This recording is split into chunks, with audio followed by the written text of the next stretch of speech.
কোৱা কিয় আহিছা? তোমাক চাবলৈ মন গৈ আছিল, সেইবাবে আহিলোঁ। চোৱা, মোৰ প্ৰেছাৰ এতিয়া হাই। হয়তো মই হঠাৎ মৰি যাম। কিয়? তুমি নিজৰ কেয়াৰ অকণমানো নাৰাখা? বহুত পাপ কৰিছোঁ। এতিয়াতো যাবই লাগিব দিয়াচোন।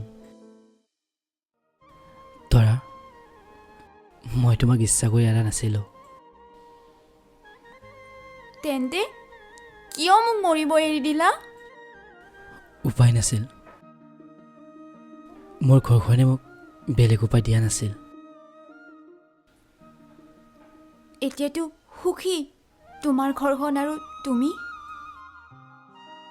আৰু বিদিশাও? নাজানো, হয়তো সিহঁত